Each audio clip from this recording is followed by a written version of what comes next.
Hi, everybody, and welcome back to another edition of Beyond the Cage. I'm your host, Jim Gramm. Alongside me, he's right there, Billy Brandt. On this week's show, we're going to go into the headlines of mixed martial arts. We're also going to talk about UFC on Fox 16 from this past weekend, and we're also going to pick the main card fights for UFC 190 this weekend on pay-per-view with a special 7-fight main card, the most fights on a pay-per-view main card, I believe, ever.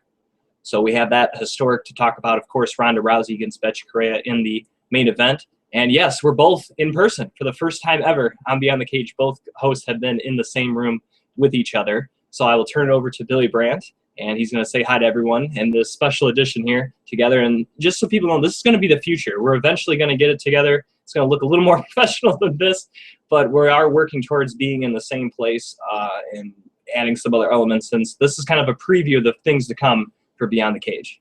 Yeah, man, I'm glad. I think this format looks nice, and it should be pretty good. And then we got a lot of fights to talk about, that 7-fight main card, so dive in. All right, the first big headline we want to talk about here is UFC Dublin. Now, it's going to be a Fight Pass card, but who was going to headline? Obviously, Conor McGregor probably wouldn't be on the card, so that left. They're probably going to get a UK guy, maybe another Michael Bisping attempt, or maybe someone up-and-coming, and they went with the up-and-coming option. That being Joseph Duffy. And speaking of Conor McGregor, he's the last guy to beat Conor McGregor. And he's taking a guy that's already headlined a card of his own, that being Dustin Poirier. So at 155 pounds, we're going to get Dustin Poirier versus Joseph Duffy. And this is, I think, an incredible matchup. Like I said, you got the up-and-comer there, the young guy from Ireland fighting in his hometown. That's going to be awesome. And then Dustin Poirier, since moving back to 155, has looked unstoppable with 2 first-round knockouts. And if he beats a guy the caliber of Joseph Duffy, he starts knocking on the door of the top 15. And if Joseph Duffy wins, boy, it just kind of just validates that this kid is for real. And that win against Conor McGregor, albeit a couple years ago, to me wasn't a fluke if he can beat a guy like Dustin Poirier. Yeah, I really like this fight. Going to that Dublin card, obviously there's no way McGregor is going to headline it because he's so booked up with all his stuff. I thought Duffy was the perfect guy, but you just needed that right matchup for him. And I think Poirier is that perfect guy because he's a name. He's been back on a tear. He's been showing that he's back. It was like he's got kind of caught in that Conor fight. And then those fans already know him from the build-up to that Conor fight. So it should be a good matchup. This will officially take place October 24th at the 3 Arena in Dublin, Ireland. And it was officially announced this morning on the UFC UK Twitter page. So this should be a very interesting fight. And I'm assuming it looks like tickets are already close to going on sale for that event as well. No other fights have been announced as of yet, but I wouldn't be surprised if we saw a lot of people that fought on that Scotland card fight here on this Dublin card. Yeah, you're going to see a lot of those names. I mean, the typical guys that come with Conor McGregor, Petty, the Hooligan, Cathal, those type people. And I believe Houlihan already called out Louis Smolka, and he seemed to have agreed to it. So I got to imagine that's probably what we'll see. I'd like to see Joanne Calderwood on the card. I think her against Tisha Torres would be a perfect #1 contender fight because they need more contenders for that 115 division. I think that'd be a perfect addition to the card.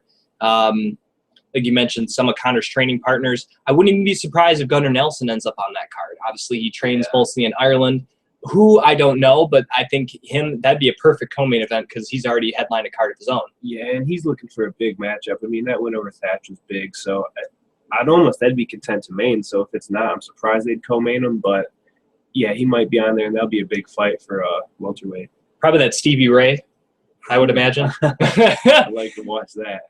All right, let's yeah, that was about the only headline we had to talk about, and there's a lot of stuff coming out of this event here. UFC on Fox 16, better known as Dillashaw and Barao 2, 4 fights on the main card. But before we get to that, gotta talk about this undercard. We had some pretty amazing victories. One a little saddened, but we like this guy as well, and we're gonna get him on the show. That being James Krause. He submitted Darren Cruikshank by rear naked choke at the 127 marker in round 1, and that's just awfully impressive.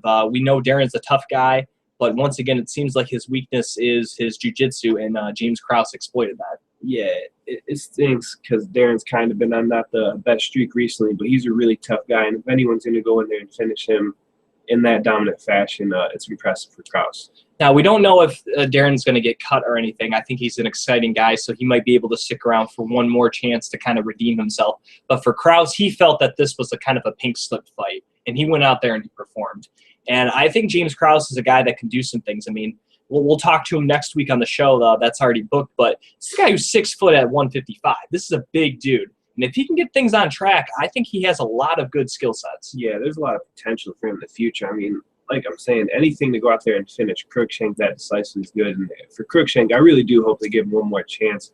He's fought some tough guys and lost here, but he's so exciting to watch. And he is a top guy. I think if he fixed some holes in his game, he'd be elite. But also on the undercard, Jessamine Duke, once again, lost to Elizabeth Phillips. And, of course, the big thing about this fight, if you haven't seen online already, it's somewhat graphic. Apparently there was what they call a nip slip in the biz of Jessamine Duke while grappling in an attempt with Elizabeth Phillips. And a lot of people are blaming Reebok for the gear riding up there on Jessamine, but that's now her third loss in a row.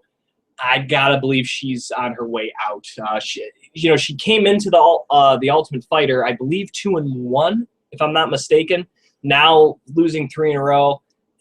She'll go to Invicta. I'm sure she'll get signed right away. She can win 3 or 4 fights. She'll be back. But, it definitely seemed like maybe she went from competing in small shows like in Kentucky and Ohio, all of a sudden UFC fighting, I think, some really talented girls. And despite her training with Ronda out there in Glendale, I just don't think she was ready for it yet. Yeah, exactly. I think it was a big jump. And I think she could still have future, but like you said, she probably needs to go to Invicta, build herself back up, and then maybe we'll see her again. But for the UFC, I think it'd be a good time to step away for a little bit. Now, Zach Cummings knocks out Dominic Steele, who's fought in Bellator and XFC. Younger guy, but has been around in some of the pretty much every other organization but the UFC. And Zach Cummings doesn't give the man a chance there, knocks him out in 43 seconds. Zach is a training partner of James Krause. We're actually going to have both Glory Fitness guys on next week's show. So very excited to get Zach and James. But that's a big win for Zach. He had that he fought Gunnar Nelson not too long ago. And, actually that was his last fight. He got submitted. And for him to come back and win in 43 seconds, I think that's pretty impressive. Yeah, going would that be 3-1 here in the UFC? Mm-hmm. Being Gunnar as tough as him, man, I think he could go a lot farther here. It stinks when you hit that Gunnar matchup early, and not a lot of people know how good he is or not. But it's a good finish for Zach. They'll push him forward. Not to mention he had to fly all the way to Dublin, Ireland to do that. That's a long way from Kansas. Or Missouri, I think is technically where it's at. Close enough. And also last couple on the other card, Jim Miller defeats Danny Castillo. Not overly impressive, gets the win, split decision. Ben Saunders surprisingly had some trouble with Kenny Robertson, but he gets the win, split decision. And then we got to talk, I think the biggest fight on the undercard was the Brian Caraway-Eddie Wineland fight. And this was intriguing because, Caraway is a guy that's kind of, with the win, has surged up the rankings. Eddie Wineland, guy coming off 14-month layoff, had the jaw injury when he lost to Johnny Eduardo back in May of last year. And I just felt that he came out flat. They credit him with throwing 186, and definitely the strikes were there in terms of output, but it just didn't seem like he was landing with the frequency we're able to. And also, he was never able to really land that big punch that he's capable of. And I think with Caraway, the proof is in the pudding for Eddie Wineland in this takedown defense. 0 of 12 was Caraway in takedowns. He kept the fight where he needed to standing, but I think either that tenderness to get hit in the jaw or just not being in there, it just seemed like Eddie Wineland was off, and Caraway did enough in the stand-up to get the win. Yeah, I think going through a big injury like that and taking so much time off, he's probably really just conscious of that injury and worried about going back through it, and maybe wouldn't really let it go fully as we normally see. So for Eddie Wineland, I don't know how many losses in a row. I think he's took a few now. Might be time to take a step back. I thought he was retiring, honestly, after that injury. I thought that's what I heard. I think he definitely thought that. That's for sure. And coming back to this, it wasn't, the worst fight. He could have been finished bad or something, but I don't know where he goes from here, to be honest. Yeah, I think he's going to take some time. This is a guy who also is a full-time firefighter in Indiana. We had him on the show a couple of months ago when he was still going through the injury recovery process. and he had mentioned that he just wants to make money to pay off his house. Pretty simple for Eddie Wild. I mean, he's still relatively young. He's only 31 years old. He always has the moniker being the first ever WEC bantamweight champion. So he's always going to have some appeal to him, and I think he normally is exciting. So even though he's lost 3 out of his last 4, I don't think the UFC cuts him. He definitely can still fight, and I honestly think, had it not been the layoff, I honestly think he beats Brad Caraway. Because, I mean, you stop a guy 12 times on takedowns, that's what he wants to do. You would have think that would have been tailor-made for Wineland to knock him out. Yeah, I agree. I think that layoff did a lot for him. And, yeah, I'd probably like to see him fight one more time and see where he can go. Maybe get a little ring rust out of the way and stuff, but we'll see where he goes from here. And also kind of disappointing, much along the lines with Cruikshank, Gian Vellante, a guy that really surged after his last fight in New Jersey, fight of the night against Corey Anderson, training partner of Chris Weidman, Chris Weidman's best friend. Really thought, he was looking to surge, and he ends up taking on Tom Lawler, who, coming off a long layoff, a guy that, with that ring rust, you think Gian Vellante would just kind of roll through him. And that was not the case, as Tom Lawler was able to knock out Vellante in the second round. And while it was a close fight, the fact that Vellante gets finished, this is a huge win for Tom Lawler. I mean, like I said, Gian Vellante was a guy that was ready to surge into the top 10, top 15. And Tom Lawler, who, I got to check this, his last fight was all the way in 2013, almost 2 years ago. And he's able to stop Vellante. That to even add to, I guess, the disappointment of the man now training in Long Island. But this is a huge upset win for Filthy Tom Lawler. Yeah, it was a great comeback fight for him. I mean, he goes in there with Vellante, who's really tough, and he lands the perfect shot, and it's a highlight reel finish for him. So I'd like to see, this plays for Vellante, I'd like to see Tom Lawler try and make a little run here.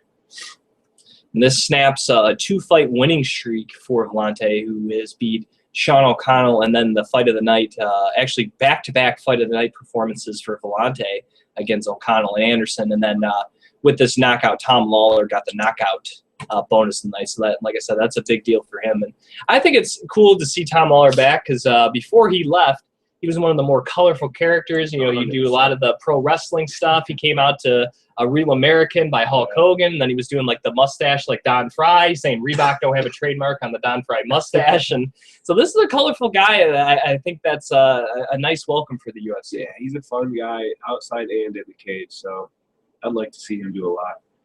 All right, let's get to the main card. First fight of the night, 155 pounds, Joe Lazzone against Takanori Gomi. And this one didn't last very long, just 2:37 into the first round. And I think what we saw here was Gomi just being done. I just don't think he has much left in the tank. He got taken down really easily, I thought. Uncharacteristically, he's always had good takedown defense. Joe Lazzone just starts to unload on him. Looks out cold, walks away. Herb Dean kind of looks at Lazzone, then looks back at Gomi, and then decides, I guess it's over, and then calls it off, rightly so. But yeah, I don't. If Gomi's getting knocked out in the first round by Lazzone, a guy that more known for his submissions rather than his knockouts, I think it's time for the 36-year-old to start looking at hanging him up. Yeah, it's probably a good time. I mean, for Lazzone, I'm really happy in this fight, because he could have just went in there and did Joe Lazzone and made it a war and slugged with Gomi. He played a little smarter. He stood on the feet, felt him out, took his takedown, and finished it there. And a lot of respect to him when he could have done a lot more damage, and he got off and didn't do more than he had to. And it's a good fight for him, because it shows he's fighting smarter, because he has the advantage in the grappling with a lot of these guys. So why get in these wars with him? And he's coming off a very bad performance against Ali Quinta in January of this year. So big bounce back win for him. He's now won 3 out of his last 4. So he's starting to look a lot better. And Gomi, I don't know if he'll retire right away. I have a feeling they're going to give him a fight on that Japan card. And I can see that. Win or lose, him go out kind of in his home country. Yeah. That's what I would like to see him do, have one more fight. And the thing about Gomi is, before the loss last year in September, he was looking pretty good. He had won 3 out of 4 fights. Arguably, you can make a case he won 4 in a row, because I thought he won that Diego Sanchez fight. And so, coming into the jury fight, it still looked like he was a guy that, I don't know, maybe he has something left. But now back-to-back first-round knockouts. Like I said, already 36 years old. there's nothing left he has to prove in this sport. I mean, the UFC, has added those additional wings to the Hall of Fame, and I gotta believe this guy fits in one of those somewhere. 100%. As far as pride goes, which when that was the lead organization, Gomi was the man for these lighter weights. He's the one that got a lot of these guys wanting to fight at 155. So Gomi he'll be a legend, and he should be in the Hall of Fame. The next fight of the evening was also at 155 pounds. Edson Barboza against Paul Felder ended up winning the fight of the night, and with good reason. I mean, both these guys were out to throw spectacularly, and the big difference in this fight for Paul Felder, despite taking this fight on short notice, was the lack of pressure.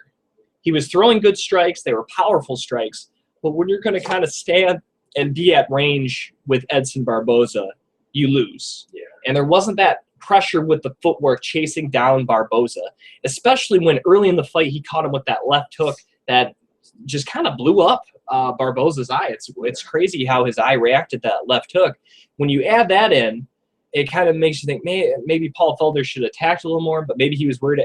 Whatever the case was, Paul Felder didn't use the game plan that's been used in the last two fights with Bobby Green and Michael Johnson to really trouble Edson Barboza. And if you were going to kind of play the fight at that, within just out of jab range, Barboza's proved that you're just not going to beat him like that. Yeah, Felder surprised me with how well he did, honestly, for just standing at that range. Not a lot of guys could even do that and not get knocked out pretty badly. But when you sit there and you give him his space, his speed's going to get you. His technique, that switch kick you throw was so fast. I mean, this was basically just a Muay Thai fight with Magos. That's like what Joe Rogan said, and exactly what it was. And he did really well, Felder, to hold with Barboza and go to decision. But Barboza's always going to win at that distance. He's too good. He's too fast. And it's amazing because if you look at the thrown strikes, Felder outthrew him 153 to 135. But I got to believe if he doesn't have that eye problem, which does hinder your judging of the distance if you got one eye kind of impaired, I bet he would have even threw more strikes. I think he was hesitant of maybe getting caught a little bit. So you see him back off, I think, a little bit in terms of his normal output. But, yeah, like you said, I give Paul Felder a lot of credit for taking this fight, the best guy he's ever faced. His first time on a Fox main card. This is a pretty big deal. I thought he, performed pretty admirably, and definitely as a guy I think can project towards the top in the future. But, just that whether it was the game plan or the short notice, whatever, it just didn't quite have enough. But I think he did prove that he can at least hang with some of the top guys. Oh, for sure. Honestly, if he did what he did on that feet, he could stand with a lot of guys. Like, if you stand with Edson Barboza, honestly, he probably could have won this fight if he just had a little more output and moved forward a little more on him, didn't give him so much space. But it's still, I think he'll learn a lot from that fight, and we still have a lot to see from him. The next fight of the evening, the co-main event, was in the bantamweight division for the women as Miesha Tate took on Jessica Eye. And although this goes down as a unanimous decision, and I do think Miesha Tate won, I think this was a lot closer than three judges scoring 30-27. I will say that. As you look at the overall striking numbers, Tate just landed three more strikes than Eye, 84 to 81, had only officially one takedown. That was in the third round. And really, I thought Jessica was winning the first round. I thought her movement was great. Her jab was there. And I thought that would be the game plan to beat Miesha Tate. She stopped the two takedowns, but then Miesha landed that huge overhand right and pretty much controlled that last minute and a half in the round. I think that close to finishing swayed the judges in a lot of people's mind and gave her that round. The second round, I thought was all Miesha Tate. I thought she completely dominated that round. I think Jessica was still trying to recover from that overhand right. I think she even landed it again in that second round. The third round was pretty even. That one was tough, but I think that takedown by Tate and that little bit of control did enough to get her over the top. So even I probably would have had the 29-28 Miesha at that point. But again, the judges saw it 30-27. And had she not caught by that right hand, maybe a different fight. Because, she held up on the takedown defense. That was the area everyone was worried about, is that, Tate's just going to take her down and beat her up. And she really didn't do that. It was the stand-up that kind of caught Jessica. I don't think she was expecting that level of striking from Miesha. And obviously, if they fight again, which I'm assuming they will at some point, she will now know that, all right, there's a lot more to Miesha than I gave her credit for. And what I've seen from Miesha in this fight is it's sort of what I wanted to see as far as her improvements go. She showed when she goes with Ronda, all right, she can hit Ronda, she can give her trouble. but she needs that explosive power to be able to change the fight. And I think she showed that. She said she worked on a lot. She didn't finish but that punch definitely changed the course of the fight when it dropped her, and she did a lot to change it because she was kind of getting picked apart in the boxing before that. And I honestly, looking at that round, I still thought she won that round. But yeah, she showed the improvements I wanted to see. It wasn't the best because she didn't finish, obviously, but it showed the right direction that maybe if she goes against Ronda, I'll be like, all right, maybe she can take this fight. Now, the UFC has already said that they're looking towards a Ronda Tate 3 if Ronda is victorious this weekend. I don't like that, even though this is now Tate's fourth victory in a row since losing to Ronda the second time. I'd really rather see the rematch between Tate and Zagano. Yeah. A lot of people, even to this day are still talking about, oh, those knees were illegal and all this stuff. And I think that one should be settled before we get a three-peat again with Tate already being 0-2. Typically, those very, very rarely go the other way. There have been very few 0-2 matchups brought in the UFC. And I just think, do we need a Tate Rousey 3? I'd rather have Rousey wait for a contender. And also for Jessica Kat Zagano is an option. And also, I think Sarah McMahon has a fight coming up, yes, against Amanda Nunes. Maybe the winner of that, or there's a couple girls that she could take on. But I still think that she drops a little bit in the rankings. If you look at our Beyond the Cage rankings, we did have her drop slightly. But I still think she's one of the top girls in this division. Yeah, 100%. She showed that she can hang with them. And as far as like the Ronda matchups go, I really wish Kat Zingano took a fight and once more. I want to see that one run back with Ronda a lot. I think that was a fluke because Ronda is that good, but I do think that fight would go differently and it'd be exciting. But to be fair, I do think Tate kind of deserves. I mean, I don't know what more you have to do. She's showing that she's making these improvements. You win 4 straight. It'll still sell, to be honest, even though I think going into it, I don't know if it will be the difference for Misha, but I don't know what else you do in this division right now. Yeah, I mean, she definitely, if she wouldn't have had 2 losses to Ronda in any other division, you look at who she's beat. Carmouche, Rin Nakai is the only, bad person, I guess you could say she's beat. That's not, she was expected to win. And Sarah Manjuskai. That's 3 out of those 4 wins, 3 of those girls are in the top 10.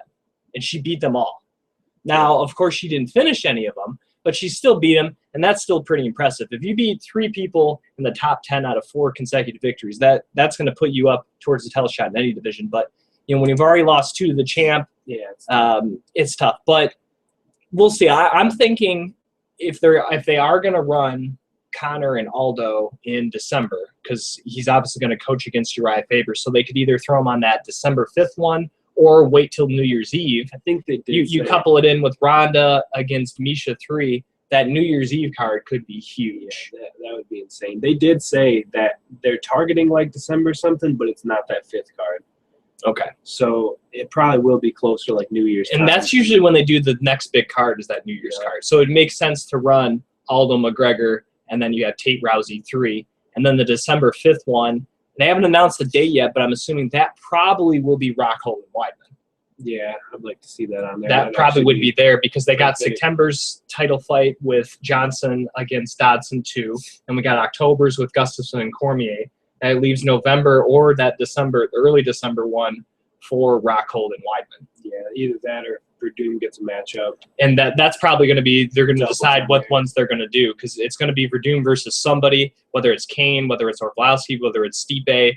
That title fight's going to happen, and then we got, so that's probably how I imagine the card is going. And whether or not Ronda moves up to the 5th or she's on the New Year's Eve card, it's projecting to me to have her on the New Year's Eve card. Yeah. And all the McGregor ones, probably almost a certainty that's going to be on the New Year's Eve card. That's going to be a huge pay. That might be the biggest of all time if they do those together. And we're also forgetting, obviously, if Robbie Lawler wants to get in the mix before the end of this year, too. Yeah. I don't know who they're going to match him up with, but there's some talk that Condit would jump over Tyron Woodley somehow to get a title shot, and then Woodley against Hendricks for a #1 contender. I personally would like to see Condit fight somebody else. I mean, he lost to Woodley, gets hurt, comes back. Yeah, he beats Thiago Alves. Don't get me wrong, but that one win, now all of a sudden he gets a title shot, and he jumps over Johnny Hendricks and Tyron Woodley, 2 guys he's already lost to.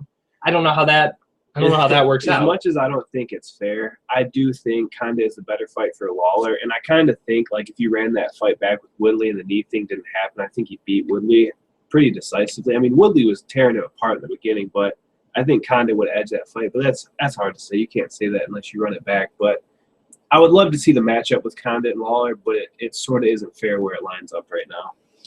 All right, let's get to the main event here. TJ Dillashaw against Renan Barão for the second time. And while this was a great performance once again by TJ Dillashaw, it was different in the terms of his level of confidence. And I think because of that confidence, you didn't quite see the footwork that we're accustomed to. You know, his hands were a little lower. He was a little more standing his throat. And I also think he threw more power shots in this fight. Yeah. I think in the previous fight, he was dancing around more. That's when you saw more of the punches and bunches style, you know, the quarter power, the half power punches, maybe mixing in a few hard ones. But in this one, I thought he was throwing a lot more 100% full power shots. And I think he knew that Barão had to catch him early. And as evidenced by the amount of strikes these two threw, Dillashaw credited with throwing 82, Barão was 73. And I think after that initial round, which was close because of Barão's output, Barão didn't get him then. TJ, I think, took the best that Barão had to offer. And I think after then, that's even when TJ was like, all right, I think this guy's done. I'm just going to keep him there and just throwing hard. I'm going to knock on eventually because I don't think he can catch me. He can't take me down. And I think after that first round, he already knew he had won in his head. And it proves by the output, too, just his conditioning. I mean, this is, again, just thrown strikes. TJ threw 71 in round 2, 47 Barão. Round 3, 85 for TJ, 48 for Renan Barão. And then up until the finish there, which he just came out looking like a German blitzkrieg there, 35-17 in terms of throw strikes. Overall, he outstruck him 170-65, and he also stopped all 5 of Barão's takedown attempts. If that's not a dominant championship performance, I'm not really sure what is. It for sure is. And I don't know if I'm more impressed with TJ or disappointed in Barão. Barão just didn't really look there. He seemed drained, kind of simple in his movement and stuff. And for TJ and these type of guys with that style, they're going to pick you apart with that. And he was throwing a lot harder. I think he was just really trying to put a stamp on this fight and finish it early and never have to hear Barão's name again. And this is huge for TJ. I kind of didn't know if he was the real deal after that first fight, and I even picked against him, but I was 100% wrong. This dude is real, and that Cruz matchup, I am so excited for now. It creates a very interesting situation because there's not a clear-cut #1 contender. If you go to our Facebook page, facebook.com/Beyond the Cage podcast, we actually just updated our monthly top 10 rankings. And this is something I wanted to talk about and transition out because I think everyone can agree that TJ won. But what's next for him? Because there's not a clear-cut guy. I think Barão, he's already lost twice. He looked drained, like you said. I think it's official that his next fight is at 145 pounds. I don't see him fighting anymore at 135. But if we scroll to how we got the bantamweight division for right now, we still have Barão at #2 because he's only lost to TJ Dillashaw. Dominic Cruz still active because it hasn't been a year yet. It's not a year till September to his last fight, so he's still in the rankings. We have at #3. Now, he has talked about possibly fighting Uriah Faber, but I honestly, if we're going to see, Cruz said he can't return to January, and with that point, it'd be well over a year. He has to take another fight. I don't think they can give him the best guy in the world coming off that. I'd like to see Cruz Faber 3 if that ends up somehow happening. Now, as soon as he knows 5, he's interesting because he's already beat TJ Dillashaw. Yeah. But he's coming close. His last fight was in October of last year against Brian Caraway. So he's coming up on being out for almost a year. So that also begs the question, does he get another tune-up fight? Yeah. So with the top guys already kind of out, we also, because this is the world rankings, not just the UFC, then we got some out of organization guys like Moraes, Dantes Galbo. Then we get down to like 9, 10, 11, 12, 13, 14. We get to guys like Aljamain Sterling, Brian Caraway, Frankie Sainz, Thomas Almeida, Uric Alcantara. And none of those guys, to me, are ready yet for TJ Dillashaw. What I would like to see is some type, if you take Caraway, Sterling, either Sainz or Alcantara, however you want to throw that, and Thomas Almeida, 4 of those guys fight. And whoever has the best winning performance out of those 4 gets a title shot. And then you can, like I said, throw in Asunciao and Cruz in there against the loser. Uriah Faber is a wild card. And also something to expect outside of the bantamweight division is two guys fighting for the flyweight title, in Demetrius Johnson and John Dodson. Because if Johnson beats Dodson again, what is there left for him in the flyweight division? Him moving up against Dillashaw would be amazing super fight. And I think that's kind of like a wild card. And obviously Dodson, he also owns a win over Dillashaw. Yeah. So if he loses twice to Johnson, he might move up anyway. So there's some wild cards in there, but if you, it's hard to pick. Some of my people I've seen on social media say Brian Caraway gets the next title shot. And I guess if for some reason the UFC has to pick someone this week to fight TJ Dillashaw next for the title, Brian Caraway would be the highest ranked guy available. I wouldn't be mad. But I don't know if that's the right move, though. Yeah, I almost wish, I mean, I don't want to say sit him off and have some time off, but this division needs some work to make a clear-cut contender. And honestly, as much as I think Cruz probably should take a tune-up fight, I really just want to see him go out there and fight for that belt. I think last time he showed after being out for how many years, and now it's only going to be 9 months, and he destroyed Mizugaki. So I think it's clear he's still there. And if he can come back by, like, I think he said December, January, and they can book that fight and nothing happens, I think you just straight give it to him. If he can't buy around December, that's when I think you start looking at these other guys. Well, the main reason I say a tune-up fight, and it's hard to say tune-up because I would like him to face Uriah Faber, but I think a lot of people want to see that third fight between Faber and Cruz. I mean, they had all that build-up on the Ultimate Fighter. It didn't pan out. You know, it's 1-1. I think that would be a great fight because if they're not keen on giving Faber another title shot after now being 0-3 in bantamweight title shots, fighting Cruz is the next big thing. And I think for Faber, who knows that his buddy Dillashaw is a champ, he probably doesn't really want to fight him.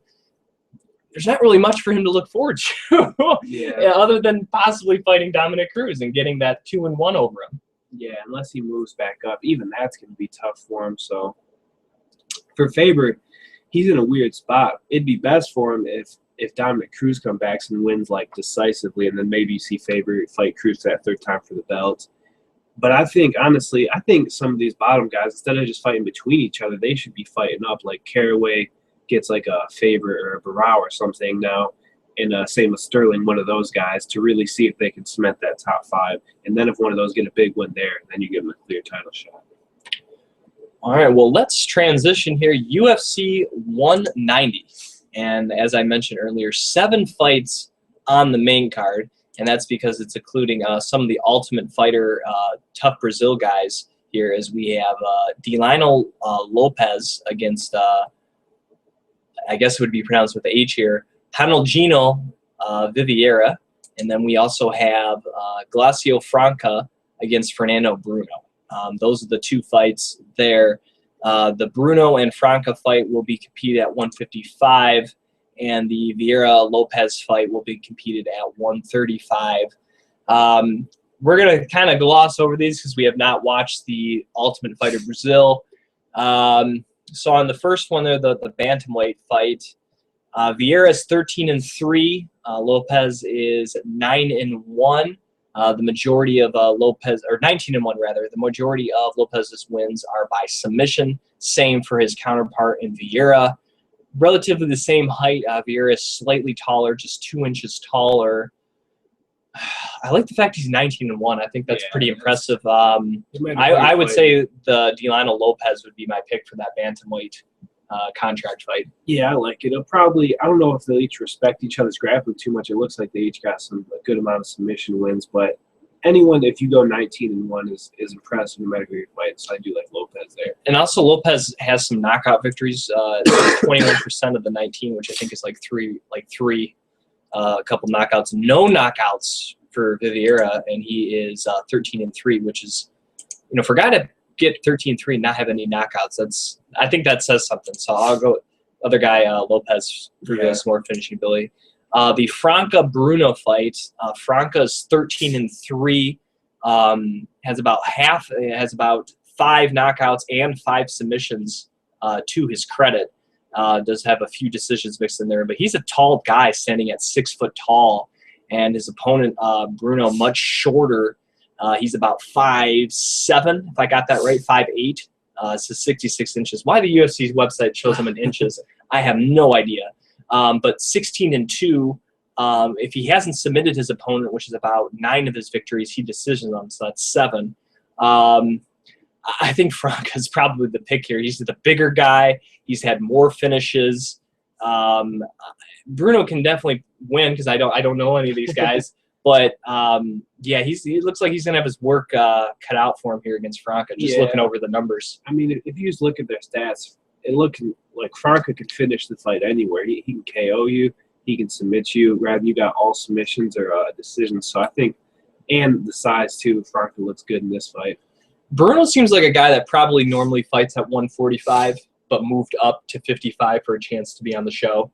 Because it says 35 was the other division, so he was probably too big for bantamweight, but a little small for lightweight. But he took the opportunity, so I wouldn't be surprised if we see Fernando Bruno in his next fight at 145. Yeah, I haven't watched the show, so I don't see how a lot of them are walking around, but it wouldn't be surprising. All right, let's get the fights we know about, and let's go with Claudia Gadelha against Jessica Aguilar. This is a huge fight in the women's strawweight division. The winner probably gets a title shot. Yeah. I think that's safe to say. Claudia Gadelha, according to the UFC, is ranked as their #1 strawweight behind the champion, Joanna Jędrzejczyk. We have Gadelha currently ranked #4 overall in the world. Her only loss in her career to the current champion, Joanna, and that was a very close split decision fight back at UFC on Fox last December. So that would be a pretty good rematch, and probably the person who's give Joanna the biggest trouble. And then we add in Jessica Aguilar, who we currently have #2 ranked in the world, 19-4, the former World Series of Fighting strawweight champion. She has also fought in Bellator as well. She is finally making her long-awaited UFC debut. And before the UFC kind of crowned their champion there with Carla and now Joanna, most people consider Jessica Aguilar the #1 strawweight in the world. That kind of was taken away from her by the UFC and the popularity and whatnot. But she is a very tough competitor, most known for her striking. But she also has quite a few submission victories to her credit, 19-4 overall to 12-1 for Gadelha. I think if it stays standing, you got to give Jessica Aguilar the advantage. If it goes to the ground, the jiu-jitsu black belt of Claudia Gadelha, it much sways in her favor. But this is going to be a very close fight. I think it's going to go to decision. Both these are tough girls.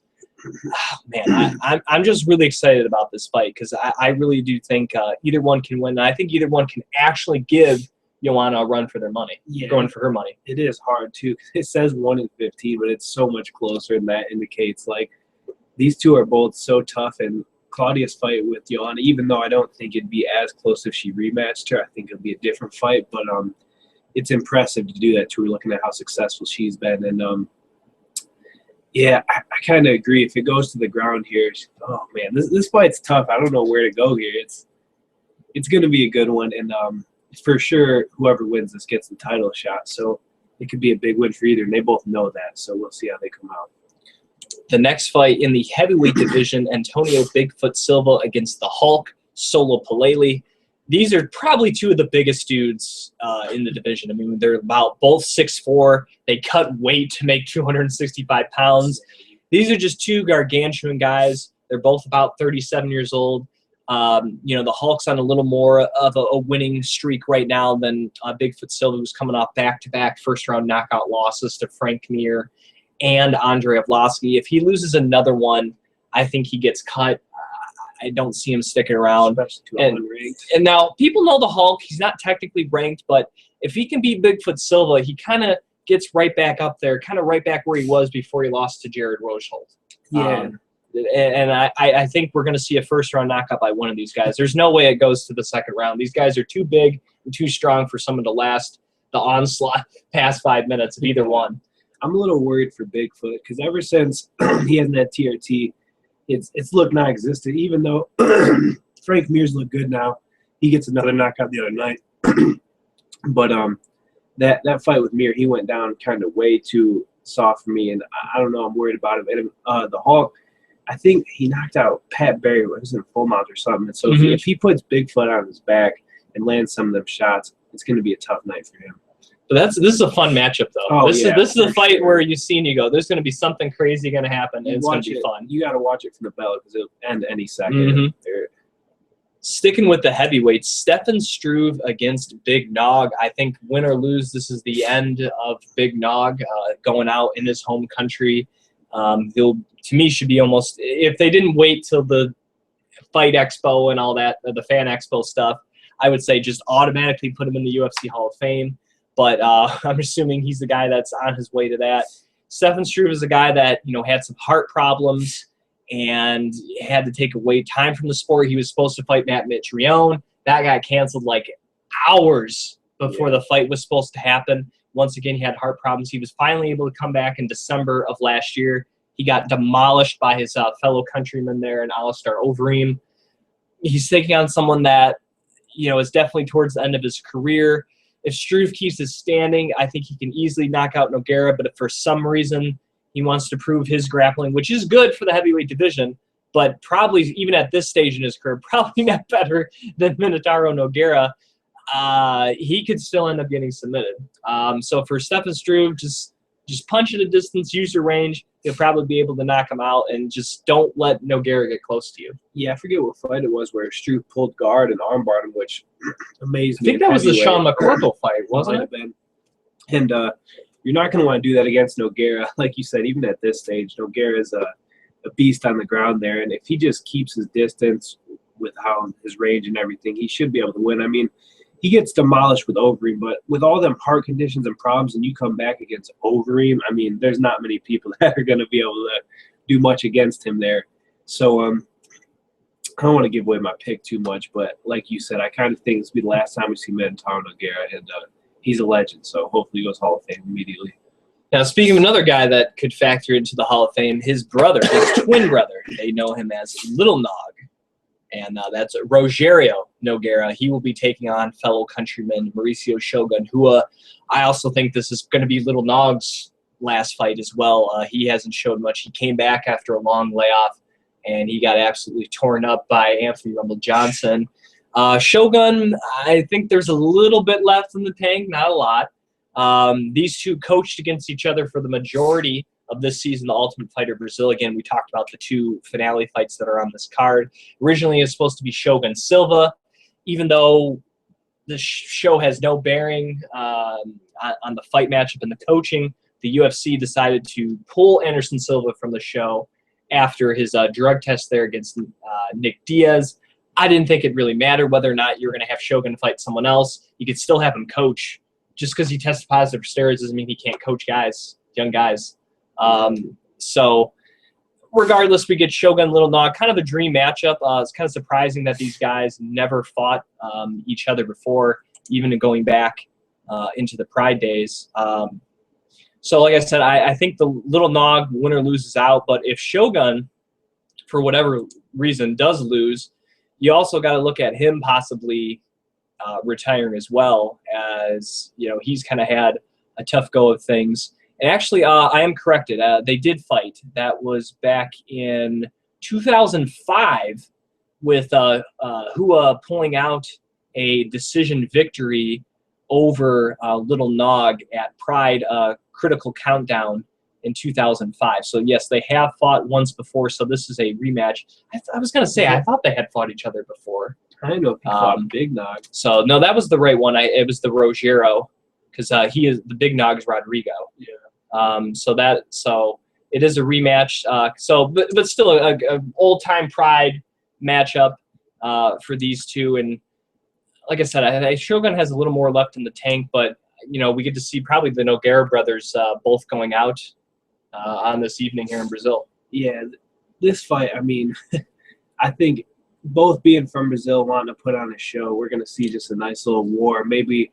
Honestly, it could be the last one for both of them. Because Shogun, even though he has a little more left in the tank, I might think, compared to Nogueira, what more does he have to prove? So I think if he goes out there, puts on a war, gets a big knockout, it's a good time for him to retire, or vice versa, either way. But I think this one will turn into a slugfest, and it'll be a good one for the fans, and hopefully a good last fight from both of them.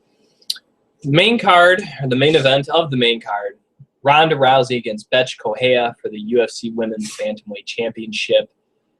Not going to really sugarcoat this one. I'm not really sure what Correia can do to stop Ronda Rousey. I think since she's been champion, since she's been in the UFC, this is the one fight where I can legitimately say, without a doubt, the opponent offers nothing to Ronda Rousey. I think in all the other opponents she's fought so far in the UFC, you can make a case for, okay, Kat Zingano's got the jiu-jitsu. Sarah McMahon has the wrestling. Alexis Davis has some really good jiu-jitsu as well. She's a good striker. Miesha Tate, she can be powerful. She has good intensity, good pressure. But Bethe Correia, 9 wins, I think 2 or 3 knockouts. The rest of the 6 or 7 victories are decisions. She's beat people, yes, but she hasn't done it decisively. She hasn't put people away, with the exception of beating the corpse of Shayna Baszler there that's left. Hasn't got any finishes in the UFC.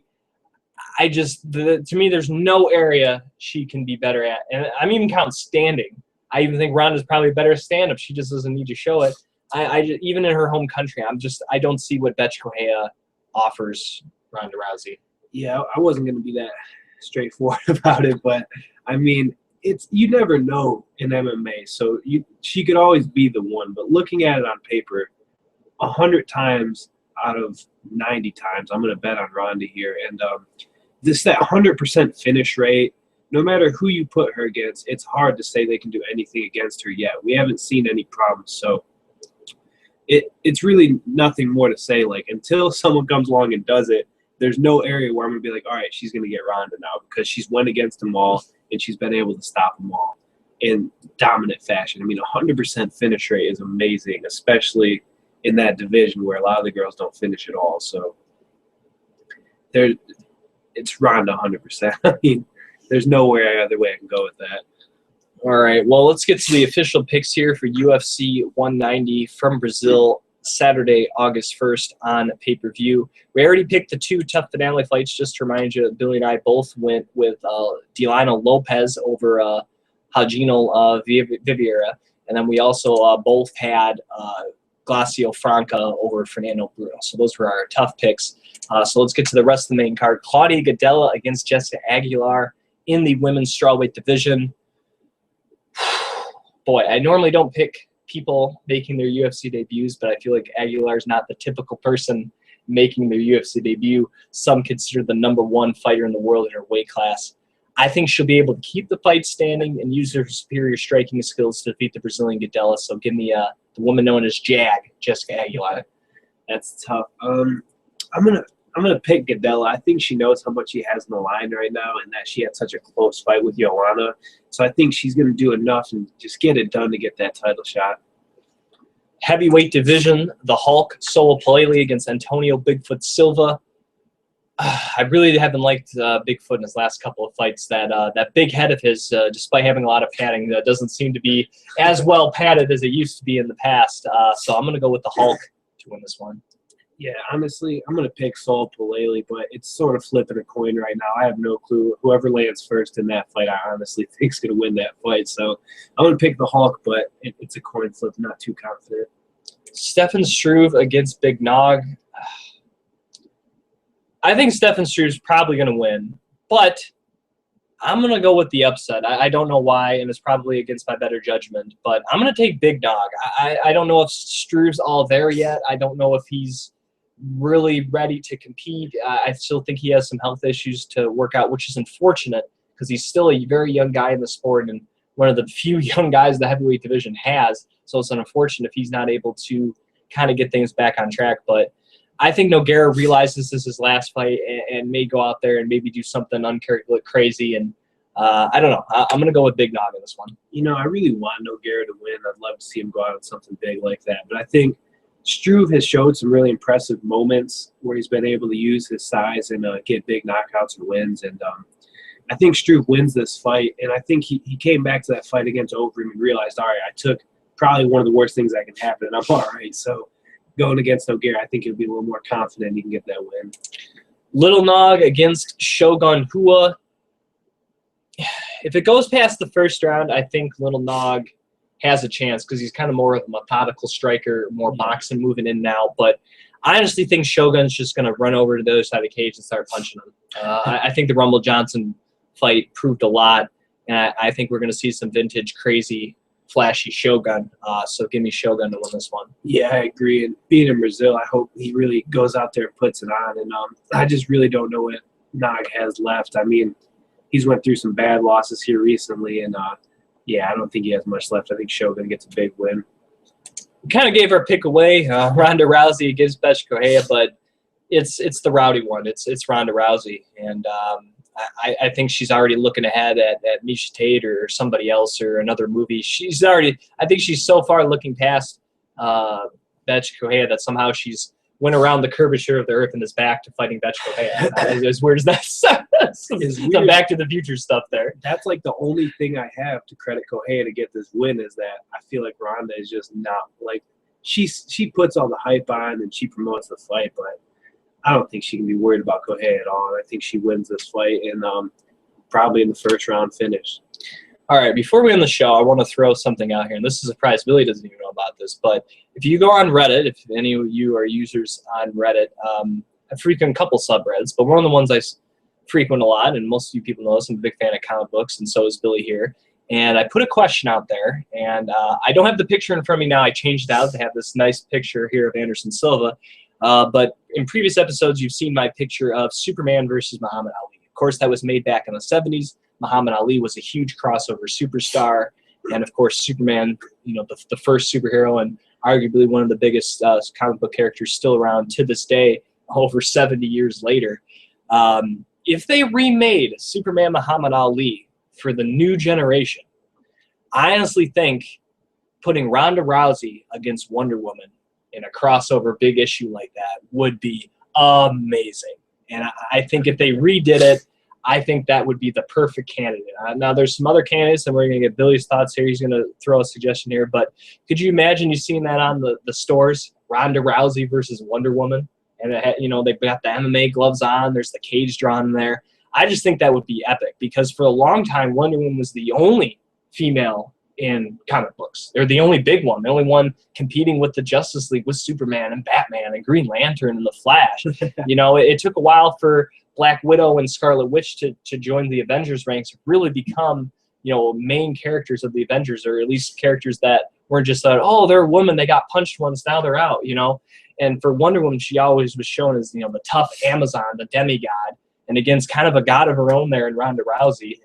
That'd be a pretty epic. And if you're listening, DC, which you don't always make great decisions, I think you'd sell a lot of books. Yeah, I think that'd be super cool. You kind of caught me off guard thinking about it, but it would also show kind of that MMA is like the dominant combat sport over boxing now. Like this is the big thing to make crossovers, and that'd be great. Being Ronda so dominant as a woman. Honestly, my opinion of a different one. This would be fun. A couple years back in Anderson Silva's prime against a Deadpool. I think you got a fun match. I think because he loves Spider-Man, you could do Anderson Silva against Spider-Man. And honestly, I thought Deadpool would have been the perfect counter to Mike Tyson. If you think about it, because Tyson's kind of crazy. He says some weird things. So does Deadpool. Like that's kind of why I was a crazy match. Anderson, how he plays in the ring and stuff. But yeah, if they do the Ronda one though on a serious note, that'd be super cool. And I know Conor McGregor obviously is one that's gaining fame as well. He's a shorter guy. Wolverine's been known for a shorter guy. A Wolverine Conor McGregor one. That's the only time I'm not picking Conor McGregor. That's Wolverine. And I thought a fun one, I've been thinking about this, would be Mighty Mouse against Ant-Man. Oh, because you have the little guy Ant-Man, Ant-Man shrinks, right? Ant-Man against Mighty Mouse. They need to do UFC champs versus Marvel characters or DC, and that'd be amazing. And then I thought the Punisher, he kills people. Then you got the Natural Born Killer and Cowler's Condit. That's good. And then I thought because they already did it in the movie, GSP against Captain America, because he played Batroc the Leaper. So that would be the perfect Canada one there. And then you could have, I put the post I read, a couple people joked around, Batista against Drax, but they're the same guy. Someone mentioned Brock Lesnar against the Hulk. Yeah. I think would be also, even because with the pro wrestling, I think would still be big. And then a funny one would be you could have the Iceman Chuck Liddell against the Iceman from X-Men and Bobby Drake and have Iceman versus Iceman. Yeah, there's a lot of good matchups. Hey, get on that. So, but yeah, I just wanted to throw that in as a little fun I've been thinking. But yeah, I think Rousey against Wonder Woman. On a serious note, like they could make that, and it would do a lot for them because, like you said, her being the strong like woman superhero, and then Rousey's being as dominant as she has, that'd be great to see. All right. For Billy Brandt, you can follow him on Twitter at WBrandt21. I'm your host, Jim Graham. You can follow me on Twitter at Jim Graham. And one last thing, if you go to our Facebook page, I already plugged it again, facebook.com/Beyond the Cage Podcast. We are nine likes away from 400. And if we do that, we will give away a signed photo of Jessica Evil Eye and Smiling Sam Alvey. We will do a contest to give those two photos away for free. Completely free. So just tell your friends, like Beyond the Cage on Facebook, facebook.com/Beyond the Cage Podcast, and you might be able to win some free signed photos. So for Billy Brandt, I am Jim Graham. Thank you for listening to another edition of the Beyond the Cage Podcast.